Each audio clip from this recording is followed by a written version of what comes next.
Among the marvels of ancient human history, there exists a chapter that I believe has long unintentionally evaded archaeologists, historians, and scientists alike. A chapter shrouded in mystery and awe-inspiring wonder. It tells a story of ancient civilizations, their ingenuity, and the remarkable ability to create awe-inspiring monuments that have withstood the test of time. Hey everyone, my name is Jay from the Voyager TV, and on this episode, I'm going to be talking about a theory that I have where I believe that ancient humans were melting stone. Come see what I found while traveling through South America. Amidst the ruins of once mighty temples or city-states, nestled deep within the folds of the Amazon jungle and the Andean mountains, lies a secret, a lost knowledge that has eluded us for centuries. How did our ancestors with limited technology and primitive tools carve and shape colossal stone blocks with such precision that baffle modern scholars? Some of these andesite blocks weigh from tens to hundreds of tons, and they are placed next to each other to fit together like a puzzle. This is just one of many stone building achievements created during antiquity. Let me show you where else I've been to and have investigated. In South America, there are stone structures created with precise measures or results of stone masonry processes that you don't see today with modern technology. The Geopolymer Institute of France has conducted a thorough investigation of these famous H blocks from Pumapunku in Bolivia, South America. These andesite blocks are said to have been created by a geopolymer method, which is a chemical process to create a cement-like material which is heated and then cooled rapidly to create the blocks. This process of taking a stone that normally takes tens of thousands of years to create was created quickly in the ancient past by humans.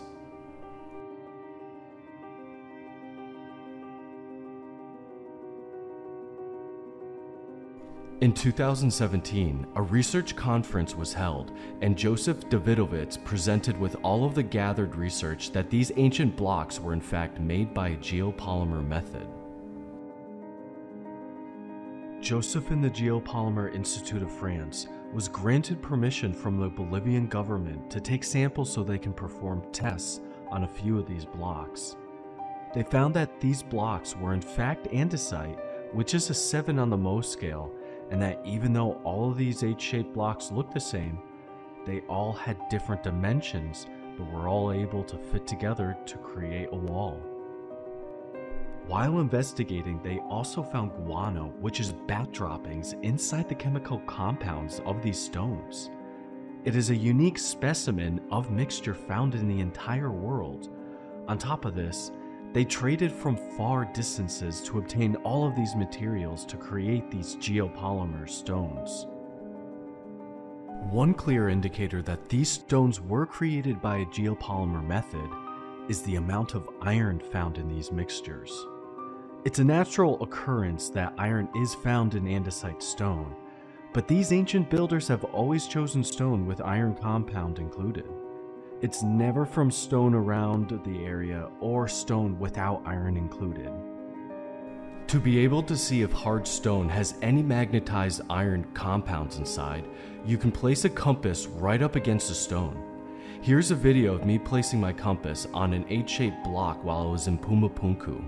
As you can see, the compass turns 45 degrees clockwise due to the magnetized iron inside of the geopolymer andesite stone. Could these ancient builders from Pumapunku have the technology or the lost science to create these hard stones? Some research have stated that these stones were made by multiple molds using hot volcanic rock. This is even difficult to do during modern times, but there are other methods to create hard stone.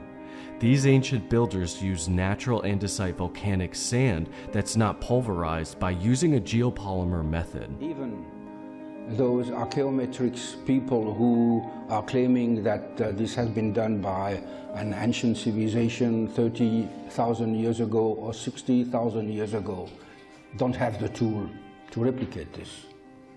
But wait, basic geology here taught us that you can use a stone with the same compound to carve or chisel away on the stone that you're working on. With this basic method and a lot of time and labor, it could explain how other ancient monoliths were created. In this video clip, it's showing a similar method to drilling but using vibration. There's an electric charge sent to the copper tube or metallic cylinder which vibrates it at a certain frequency while a weight is pushing it down. It's also necessary to use liquids combined with specific sand to help cut away at the stone. This process can slowly make an automated cut into the stone. It's standard knowledge that electricity didn't exist during our history, but if the ancient batteries such as the Baghdad batteries existed and was widely used, what other crude electric tools could they have used? Were there tools that were never recorded and then were lost to time? Did ancient humans use a different type of method to create these intricate marks into stone? Are these remnants from an alleged ancient high technology that most people speak of? A misrepresentation of what this method once was. It is possible that these ancient stone engravings were methods that we do not understand today and try to explain it by using today's methods of cutting stone. Pumapunku is a perfect example for having a wide variety of stone shaping methods. These ancient humans were able to even drill into these andesite rocks without leaving drill marks. How could they have done it? Could a sophisticated bow drill with an andesite tip be able to cut into the stone? Each hole was close to 1.5 inches or close to 7 centimeters each. Were there precise tools back then to create these holes? There's a story that when the Inca Emperor Manco Capac first founded Cusco and created Sacsayhuaman, he engraved, cut, or melted a serpent-shaped mark into this megalithic andesite rock. This cutout from the andesite stone functioned as a key to enter the portal to their gods. It has similar bulges pushed or carved out from the stone. It appears to have fragments of melted obsidian layered on top of it, just like other stone blocks at ancient sites in Peru and Bolivia. You can see here that it has the same type of glossy and tough finish on top of the rock. I used my digital field microscope to take a few photos of the stone so I can take a closer look. What tool was used to melt the stone during antiquity?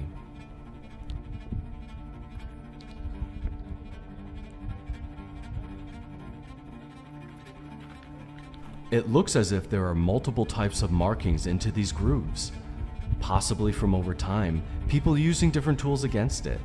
But the initial cuts into the stone appears to have been a way of melting the stone. Maybe there was a lost knowledge on how to alter stone easily during the ancient past.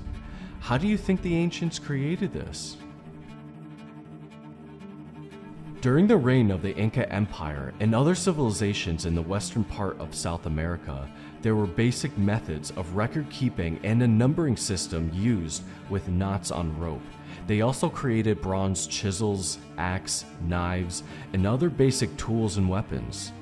Along with these items, they created domestic items such as hairpins, bracelets, tweezers, spoons, bells, statues, and other art or cooking utensils.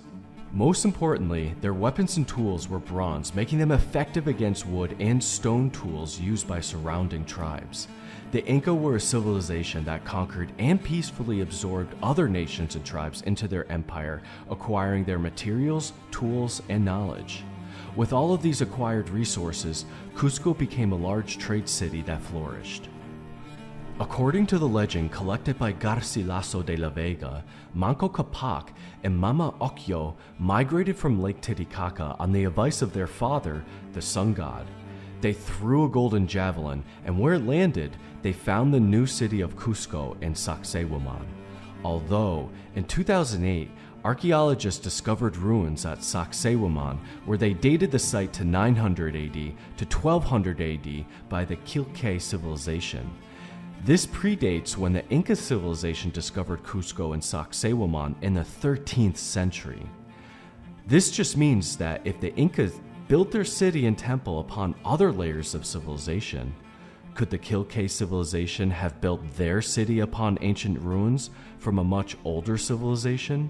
If the Kilke civilization had less technology, they could have used a softer stone such as flint or fulgurite to chisel away at a harder rock. But with this, it creates blowouts in the stone. The blowouts on stone produce a crater with shards around the impact area on the stone where it is not smooth. Even after trying to polish the andesite stone with a softer stone after chiseling, it will not create that polished finish where you see at ancient sites in Peru. Even if they use fire on andesite, the andesite stone will be brittle and then shatter. Although, before we go too far into how exactly they shape these stones, it is important to investigate how these ancient complexes were initially constructed. This basic looking tool that you are seeing in this photo is one of the alleged tools used to construct these stones. It consists of just a stick and a stone weight, which is called a scribe. These were found in Inca burial sites during excavations and were considered important artifacts the deceased would bring to the afterlife. This tool is not considered primitive at all due to its practical and useful purpose. They would first improvise the curve or angle on one of the insides of the stone by chiseling it to whatever shape they need.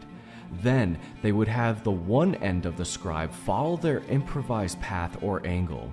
The scribe would move in the improvised direction, but it would remain parallel to face the adjacent stone. With the scribe following a specific path, they use this direction to cut along the opposite stone. Once it's shaped by chiseling it, they place the adjacent stone into place. Confusing a bit, right? Basically, they're shaping one side of the stone using the naked eye, and then they chisel the other stone by using a stick as a stencil to create the matching shape on the stone. This all sounds too easy, right? In this diagram, it shows the entire process from using the scribe and then moving the large stone into place. They show two logs on the lower part of the stone where the Inca used wooden logs to function as a lever. It is possible to pull the stone into place using a very sophisticated leveraging system with inchu rope and pulleys. This inchu rope has an incredibly strong resistance and has the strength to withstand the weight of more than 10 to 15 tons.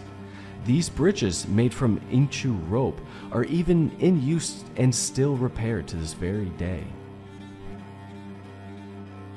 These bridges can give a working load of 10 tons, which is incredibly strong for grass that only grows to about 50 centimeters tall. With this material, sophisticated pulley systems, and a lot of labor, they would be able to lift and lower the stone into place. Then, to place the other larger stone on top into place, they build the foundation with a ramp to push the large stone upwards. Once the 10-ton stone block is on top, they would flip the block into place slowly with ichu rope using a pulley system and then placing the large stone on top of pebbles and sticks for support.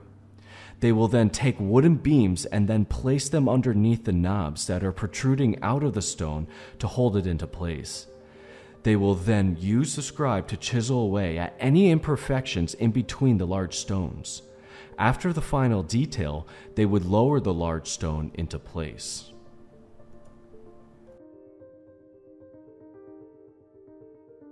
In this photograph from Ollantaytambo, Peru, South America, it shows stone-based blocks that have indents on top of them to rest other stones above them perfectly into place, although they almost look like they were formed like clay. There are theories spoken of in the world that talk about ancient civilizations melting stone with lost technology which rivals or surpasses ours today. This may not be completely true due to historical documented methods of construction and methods used today, but this does not mean that these ancient builders used a wide variety of methods, which some are still a mystery to us today.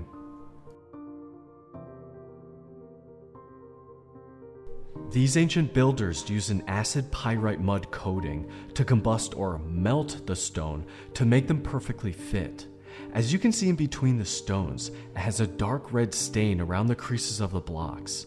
According to Pietro Cieza de Leon, it was obviously known to the Inca masonry workers that the certain mud from pyrite mines was a bitumen or combustible mineral. They would also add crushed pyrite to the red-colored mud from the mine to create a self-oxidation process, which increases the temperature. According to Garcilaso de la Vega, he also stated that the steam came from within these blocks, which gave the impression that the material was heated. The result of this is hot sulfuric acid. This is why you see the discoloration on the rock due to the oxidation of iron in the stone. Overall, pyrite mud from mines can reach acidic levels which dissolves or melts the stone. In addition, they would add yauli plant sap that's popular in the Andean region. These plants have this deep yellow sap that can range from any type of grass or flowers grown in the area. The plant sap contains oxalate, a very frequent chemical agent found in green plants. Plants in the Andean region would provide oxalate containing juice to add into the pyrite mud. These stone builders were also ancient chemists who would use their knowledge in chemistry alongside of their stonemasonry skills. Is this the lost knowledge of how ancient builders extracted the stone by making these grooves or scoop marks into the stone? The photograph on the left shows scoop marks into the rock in Sacsayhuaman, Peru, South America, and the photograph on the right shows an incomplete obelisk from ancient Egypt. Did our ancient ancestors use a lost knowledge in chemistry alongside of their stonemasonry skills? While searching outside of these ancient cities and temples, we will find the quarries from where they extracted the ancient stones from. You will find the same knobs here on the top side of a rock. This could have leveraged the stone from out of the ground when all the sides have been chiseled away. But these locations at the quarry, from where the stone was extracted from, just do not make enough sense. Why create a square cut from the side of a rock up this high? For praying purposes? Or is it possible that these sites only display the base level of ancient temples or cities that stood high above me in this photograph? There are ancient places that give us definite proof of tool marks. Nearby the ancient temple called Sacsayhuaman, there is a site called Kenko, which shows drill marks into stone. This stone extraction method is where you will create an outline of multiple drill holes around the area on the stone from where you want to remove it from the ground. This will create an easier method to cut or chisel away at the areas on the block that are still connected to the ground. If you take a closer look, you can see the striation lines from the drill. It's hard to tell how accurate these striations are, but it's certain that it is not from a guided machine's path, but by a copper drill.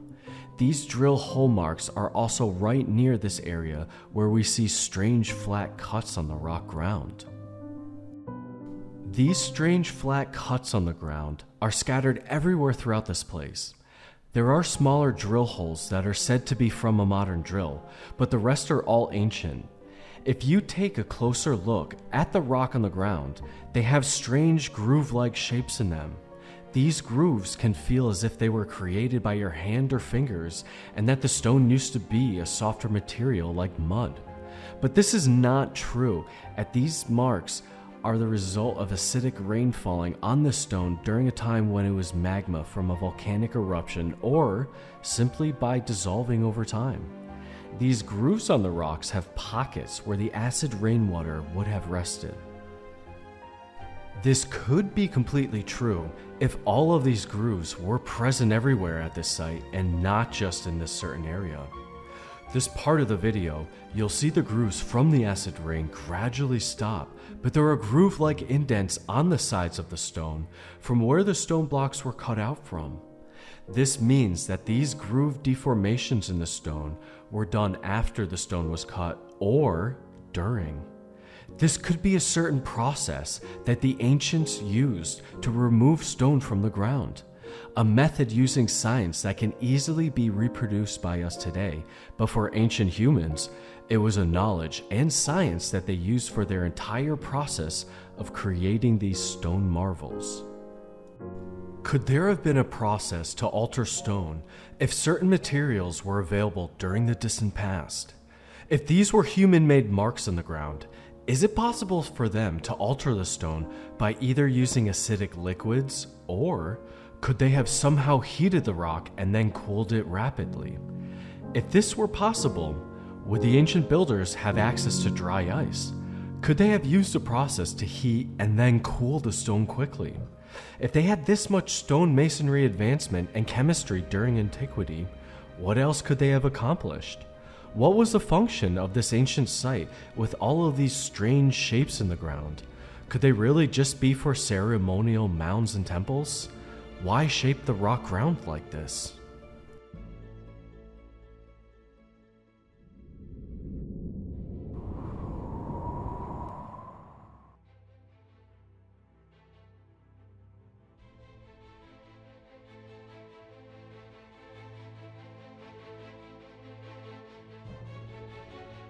Near the Andean Mountains in the Sacred Valley of the Incas, there's an ancient temple called Salacaca just north of the archaeological site of Quilomillo. When you arrive at the top of this hillside, you will see a cavern with the same type of stonework present here, such as Machu Picchu, Ollantaytambo, and other places with polygonal stone walls in Peru. I traveled to this place and was able to investigate the ancient stones of this lost civilization.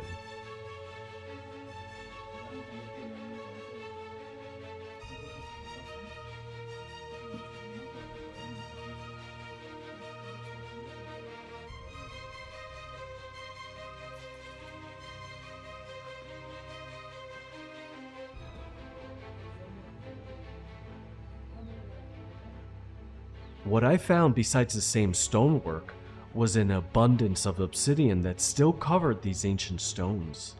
I then took a closer look to investigate the stones with my digital field microscope. You can see parallel scratch marks on the black part of the stone as if it was initially polished from one direction. If these were markings due to sitting on it over time, there would be scratch marks from all directions. These lines are from the initial creation of this, and the black parts on the stone is not from mold buildup or from water and humidity over time. This type of stone formation is not natural. Why would the ancient builders cover their stonework with obsidian? You can find this type of work done all across Peru, especially at this sacred site called Naupua Iglesia or called Naupua Huaca. Here's a quick walkthrough of this mysterious cave.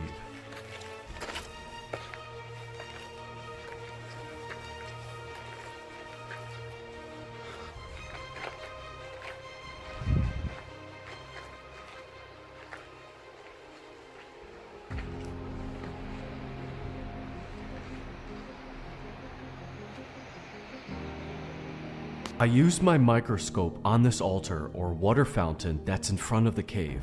It has the same type of black obsidian on the structure. In the top portion of the microscope's photograph, it shows the shiny obsidian that's covering the stone like a liquid. Even on the false door or altar that's on the side of the cave entrance, it shows the same type of black melted obsidian on the top layer that's not destroyed or weathered away.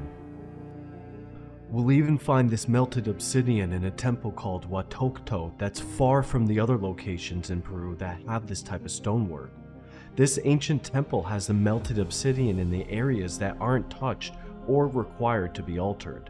These would be the areas of where you would find the preserved melted obsidian on these stones. Here's a video showing the black obsidian being an outside layer on top of the mixed orange and brown inside part of the stone. While looking closely at this, you can almost see outlines of circles. Could these circles have been the result from chisel marks that were made during antiquity, or is it just from deterioration over time from weathering? It's quite possible that this was just one part of their construction method. Looking at this stone, it has a very fine finish to it. This is impossible that this texture on the stone is natural. It has the same parallel scratch marks and a glossy finish to it. It also isn't a part of the entire stone, as we can clearly see the inside of what this stone looks like. In this close-up video that I filmed with my microscope, we can even see that it's a layer on top of the inside of the stone. Even places that are partly underground have these ancient stones or monuments that were vitrified. The entire object would have been covered in this dark black and blue shiny surface. But how could an ancient civilization that was considered somewhat primitive have the means to alter stone like this? What was their process? If you apply extreme heat to andesite or granite stone, you will discolor the stone depending on what type of rock it is. Even with a torch or any means of using fire, it can turn the stone black, but it will become brittle enough until it could shatter easily. Ancient humans did use fire and stone to perform basic quarrying techniques, but this is not how they shaped their stone blocks and structures here. Fire could have not been used to create this outside finish due to the present study made by De Jong and John Peter in 2012. A small sample was extracted from an ancient site in the north part of the city of Cusco called Titicaca. It has a limestone block showing a smooth overlayer. This smooth layer has been analyzed by the University of Utrecht in Holland, Europe. The vitrified surface on the limestone block is precisely 10 micrometers thick. It contained high concentrations of silicon, aluminum, and magnesium, which is not native to the limestone block. This indicates that a special material layer on silica basis has been superimposed on it. This will make the limestone more resilient and could create a perfect outside finish to it.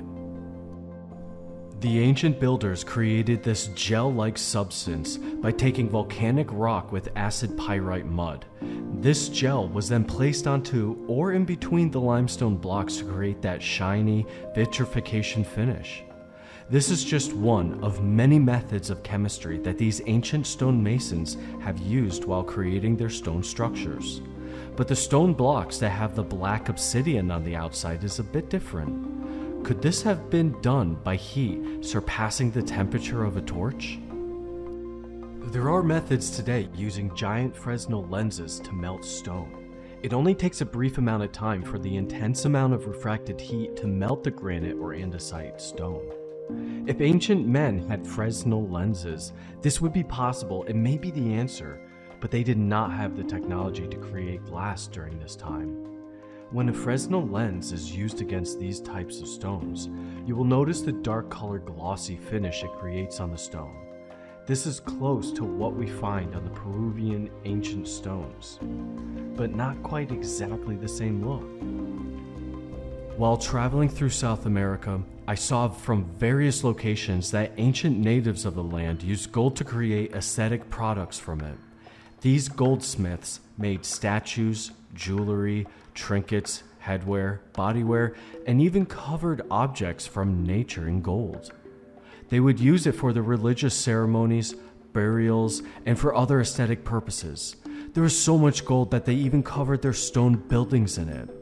Besides the Inca using gold, other nations and tribes from Colombia all the way south down to Bolivia and Chile used gold. These ancient goldsmiths created the most intricate and strange pieces, even miniature temples or fortresses. Look how small and detailed this temple is. They even created the faces and bodies of their gods. With so many sophisticated designs of gold, they must have also experimented with gold and perhaps found other purposes for gold during the ancient past. If they did, it could have been a tool for their stone building techniques. Could ancient humans somehow use golden discs as tools? Is it possible for enough light to reflect off gold and heat stone in a specific area to melt it? Well, today, the James Webb Telescope has large golden discs used to reflect infrared light. This covers longer wavelengths of light along with different and longer spectrums of infrared light to be able to see objects further into the universe. Besides refracting light, gold is also a highly reflective metal which can reflect more than 95% of light. It reflects both a high amount of light and radiation. But is this enough to reflect light onto stone to cause it to melt? If there was a type of tool or mechanism that could reflect a lot of light from polished gold, it seems it could be possible, but it is not enough light to melt stone. Gold can reflect up to 95% of light, while silver reflects up to 97% of light. It can reflect enough light like a mirror, and during ancient times, silversmiths created objects to function as mirrors for aesthetic purposes. Even the ancient Egyptians in the 1st century BCE created glass mirrors backed with silver, while the ancient Mayans even used obsidian mirrors to communicate with otherworld entities. But this mirror did not reflect enough light.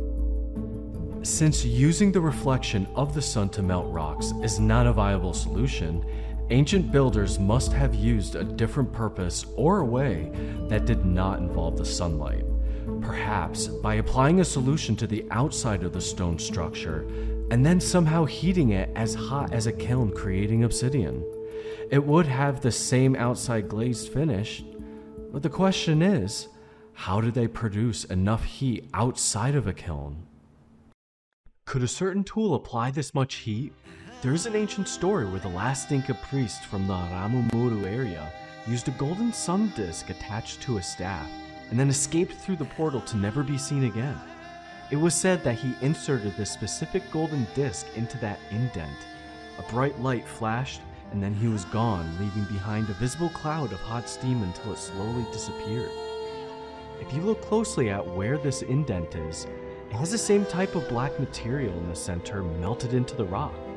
Could this be where the tool was inserted, and could this also be obsidian? Ancient obsidian on stone presents a captivating mystery, but the appearance of this could strike the possibility of being an ancient sap glue. The intricate fusion of obsidian with the porous surface of the stone over the ages could have been seen as a natural adhesive process facilitated by sap or resin. Creating sap glue is a straightforward process which primitive humans made for their basic tools, weapons, and crafts. Sap glue is made first by crushing up charcoal until it is a thick powder. Next, heat is required to melt the natural sap that is gathered from the trees. While it is melted, adding the pulverized charcoal and fecal matter into the burning hot sap would increase the durability. The Incas could have used alpaca droppings to include into their sap glue for this mixture to be effective. While mixing this, adding a little charcoal over time will create the required density of the sap glue. It may appear that the black substance on these ancient stones could be sap resin, but since glue degrades over time, it wouldn't last hundreds of years out in the open weather. Over time, resin would stain into the stone deeply and leave a different texture. These flint tools from 40 to 50,000 years ago show resin stains on them. The letter R's around these flint tools represent the resin stains. You can see there isn't a glossy texture to it, and it is not layered onto the flint. With this obvious difference, we can rule out that it is not ancient sap glue on the stone. One clue that we can find to better understand if these ancient builders were able to melt stone is to investigate if they had the knowledge to create that much heat in general. I traveled to South America along the edge of the Amazon jungle and on the Andean mountains where the sacred valley of the Incas is located, and I found remnants of a lost civilization's stone building technique. Engraved into the granite stone are these T-shaped indents on the edge of two separate stone blocks. These two blocks were placed precisely together, and then they poured bronze into these indents to lock the blocks together. This method is called anathyrosis, which is the term for a way of joining the ends of stone blocks to hold together without using mortar or cement. This can be found throughout the ancient sites in the country of Peru and in the country of Bolivia. This was a very common method to use throughout this area in South America. What's surprising is that it's not widely documented at all by mainstream archaeology that the Incas and other multiple civilizations in South America used this method. Did these ancient humans have sophisticated methods of large-scale smelting? I believe so. Here's a depiction of how ancient humans smelted bronze while creating their stone block structures. They used a push cart for smelting and moving the melted bronze to the stone builders, whom are completing the building process. One would move the heated ashes away from the heated block so the bronze could infuse with the stone without cracking the stone block. These T-shaped methods of anathyrosis are found throughout the entire world at ancient sites that have monolithic marvels.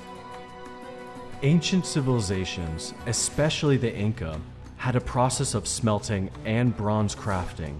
The ancient humans in the center of this picture are blowing air into the furnace to heat the fire, which will then heat that large spoon-looking holder to melt the copper into bronze. Even ancient humans around the world would use this primitive method of using mounds as furnaces for smelting along with clay brick furnaces. The air would be blown through the toigier to heat the furnace, which would burn the sap slag as fuel. These are called bloomery furnaces, which were the ancient method of smelting during antiquity.